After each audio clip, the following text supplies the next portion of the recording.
आपको पता होगा कि हमारे हिंदुस्तान में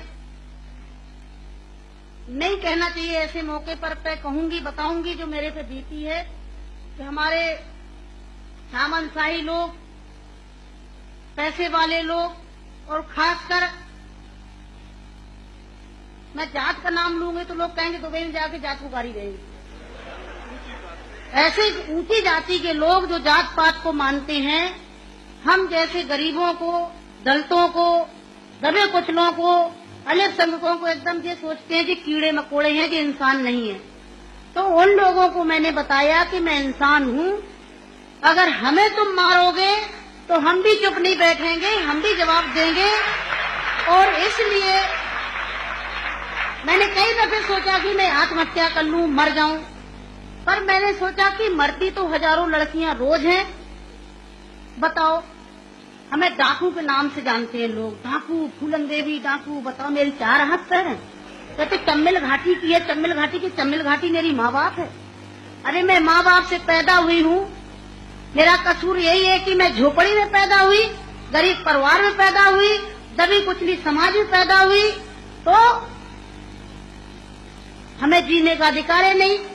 मेरे भाई और बहनों, मैंने कोई बुरा काम नहीं किया। मैं तो वहाँ भी मंच में बोलती हूँ, अब्बू भाई के साथ में तो कई सभाएं हुई हैं, बहुत बड़ी बड़ी सभाएं हुई हैं, कि मैंने कोई बुरा नहीं किया है।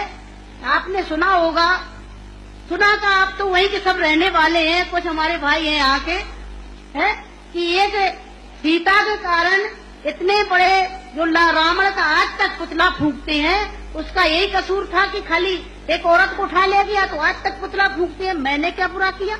मेरे साथ भी ऐसे रावणों ने अत्याचार किया, मैंने उन रावणों को जवाब दिया। फूलन देवी वो डाकू है, डाकू है। अरे वो तो माननीय मुलायम सिंह जी की देन है, नहीं नाम लेना चाहिए, जो आज हम समाज के अंदर खड़े हैं। और नहीं तो इतनी बड़ी साजिश रची थी, हमने कोई बुरा काम नहीं किया। जिन्होंने हमें सताया, हमें समाज में रहने लायक नहीं रखा, तो गुस्सा में इंसान अच्छा काम नहीं करता, गुस्सा में गलत ही करता है। और जो कुछ भी हुआ अच्छा और बुरा सबक सिखाने के लिए कि हम जैसी बहन बेटियों के साथ अन्याय अत्याचार करोगे तो कोई भी महिला घर से बाहर निकल के और अपने अधिकारों की लड़ाई लड़ने के लिए मैदान में खड़ी हो जाएगी। तो मेरे भाई और बहनों, हमें तो डाकू घोषित कर दिया। जब मैं चुनाव लड़ने जाती हूँ तो सब एक ही भाषण रहते हैं, किसी के और कोई भाषण नहीं रहते हैं। बताओ, मैं डाकू दिखाई देती हूँ? क्या होता है डाकू? है, तुमने हमें सताया, हमें लूटा पीटा। डाकू तो वो बेईमान जो हम जैसी महिलाओं को लूटते पीटते हैं। तो मेरे भाई और बहनों, 4 साल में जंगल में भटकी, 11 साल में जेल में रही, और जेल में भी हमें पागलों के साथ रखा गया था।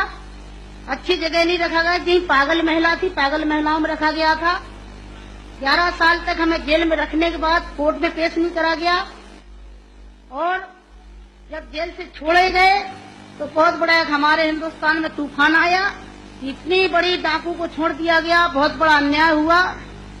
बस आप सबका प्यार था, आशीर्वाद था, कुछ ऊपर वाले की भी दुआ थी, जो आज आप सबके बीच में खड़े हैं। और ज्यादा कुछ नहीं कहूंगी कि जो हमारे यहाँ पर सब एक होके बैठे हैं, हमें बड़ा खुशी है कि हमारे जो भी भाई हैं इकट्ठे होके बहुत बड़ा आज हमारे अब्बू भाई ने काम करा है। और आप सबसे भी विनती करूंगी कि हमारे भाई अब्बू जी का पूरा सहयोग दें, साथ दें, जो और आगे बढ़ सकें और दलितों की, हम जैसी दुखी और गरीबों की, महिलाओं की सेवा कर सकें। आप सबकी जरूरत है कि आप सब सहयोग दें, जो हमारे अब्बू भाई आगे बढ़ सकें। तो मेरे भाई और बहनों, आप सबको मैं धन्यवाद देती हूँ, और भाई अब्बू जी को भी धन्यवाद देती हूँ कि यहाँ पर बुलाया, बहुत बड़ा सम्मान दिया।